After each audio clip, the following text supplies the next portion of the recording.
ایک دو سوالات ہیں، ان میں سے ایک سوال یہ بھی ہے کہ فی زمانہ کوئی ڈرامہ چل رہا ہے اور اس کو دیکھنا کیسا ہے؟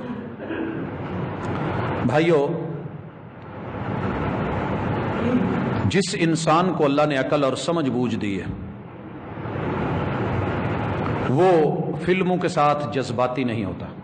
پتہ ہوتا ہے فلم ہے، کہانی ہے، داستان ہے، وہ ڈرامے کو ایک ڈرامہ ہی سمجھتا ہے، لفظ ہی بتاتا ہے عقل مند آدمی کے لیے۔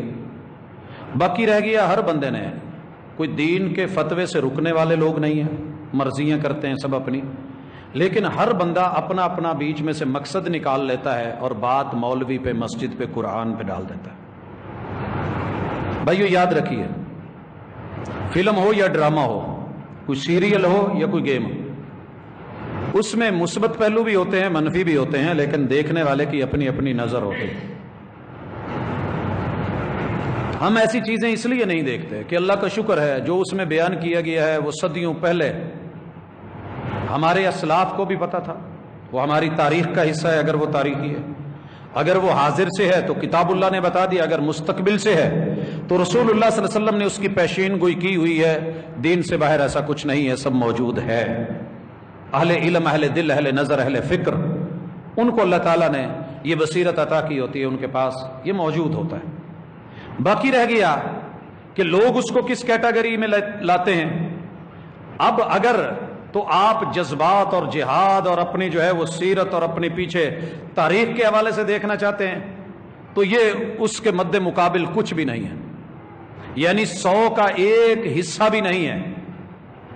اس سے بڑھ کر کے رسول صلی اللہ علیہ وسلم کے پہ اترنے والے قرآن میں آیات موجود ہیں جو آپ کو جہاد پر، غیرت پر، اسلام اس کی تاریخ پر، یوم بدر پر اور اصحاب پر، اللہ کی مدد اور نصرت پر، مسلمانوں کی غیرت، یقین اور اتقان پر رسول صلی اللہ علیہ وسلم کی احادیث کے چیپٹر بھرے پڑے ہیں، تاریخ اور سیرت بھری پڑی ہے، کوئی کمی نہیں ہے ہمارے پاس۔ اور دوسرا پہلو کچھ لوگوں کے پاس، انہوں نے اس میں سے اپنے دیگر مقاصد نکالنے ہوتے ہیں۔ ظاہر ہے ڈرامہ ہے، اس میں کوئی عورت دیکھے گا، کوئی کسی کا کچھ دیکھے گا، کوئی جمال دیکھے گا، اسٹائل دیکھے گا، ہر بندے نے اپنا اپنا حصہ اس میں سے کشید کر لینا ہے اور پھر زندگی اس کے پیچھے گزار دینی ہے۔ ہاں یہی کچھ ہوتا ہے۔ اب کچھ میں نے یہ بھی سنا کہ جو بد عقیدہ لوگ ہیں وہ آپ کو اس سے روکیں گے۔ جو بد عقیدہ لوگ ہیں، ایک مولوی صاحب فرما رہے تھے، جو بد عقیدہ لوگ ہیں وہ آپ کو اس سے روکیں گے۔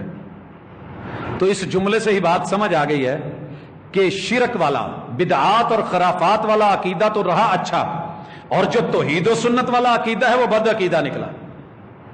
بھائیو، اس کے اندر وہ ساری بدعات اور خرافات جو میرے محبوب نے، اہل بیت رسول نے، اصحاب رسول نے پوری زندگی جن کا خاتمہ کرنے میں سینکڑوں شہادتیں پیش کی تھی، وہ اس ڈرامے میں موجود ہے۔ ترکی سے آیا ہے، ہم اس اسٹیٹ کو جانتے ہیں، اس سلطنت کو بڑا پرانا جانتے ہیں، کوئی نئی چیز نہیں ہے۔ بدعات اور خرافات کا پلندہ اور بیت اللہ کے ساتھ، اس کے حجر اسود کے ساتھ کھیلنا کہیں اور سے نہیں آیا، یہیں سے ہی تھا۔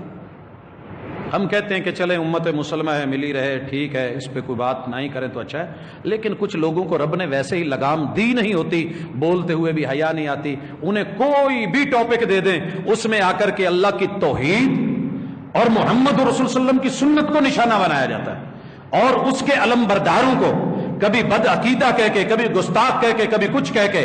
ہاں اللہ کا شکر ہے کہ ہم نے شرک کے عقیدے کو نہ پروموٹ کیا ہے، نہ ہونے دیا ہے، اور نہ بدعات و خرافات کے عقیدے کو لوگوں کے اندر بکنے دیا ہے اور نہ چلنے دیا ہے۔ جتنی ہمت ہے اس کے مطابق لوگوں کو بتایا ہے، باقی ہمارے ذمہ وما علیک الا البلاغ المبین ہے۔ ہاں اس کو دیکھیے، ضرور دیکھیے، آپ کو روکنے والی چیز صرف ضمیر ہوگی۔ اگر محمد الرسول اللہ صلی اللہ علیہ وسلم کی حیا ہے، عزت ہے، آبرو ہے، تو اس میں جتنے بھی منفی چیزیں ان کو آپ سائڈ پہ نکالیں گے، لیکن فیصلہ کرنے کی پہلے طاقت، قوت اور علم تو ہو، پھر جا کر کے اس کو۔ ہمارے نزدیک اس طرح کی چیزیں کوئی ویلیو نہیں رکھتی۔ ہمارا اپنی تہذیب ہے، تمدن ہے، شریعت ہے، ثقافت ہے، ہمارے پاس اپنا کلچر ہے، علم ہے، نالج ہے اور حقیقت ہے، جو کروڑوں ڈرامے مل کر کے بھی صرف ایک حدیث میں بیان کی گئی حقیقت کا مقابلہ نہیں کر سکتے۔ اور عملی دی گئی میری تاریخی شہادتیں اور گواہیاں ان کے سامنے کھڑے ہونے کی ویلیو نہیں رکھتے. اس لیے ہم ان چیزوں سے اتنا کوئی زیادہ جو ہے وہ یہ کہہ لیں کہ متاثر ہو کہ جناب بہت ہے، کیا بات ہے، زبردست. کچھ نہیں ہے، ایک ڈرامہ ہے، لوگوں کو جو ہے وہ اس طرف لگا کر کے اپنے مقاصد پورے کیے جاتے ہیں. اللہ تعالیٰ سمجھ کی توفیق دے. ہمارے بیماروں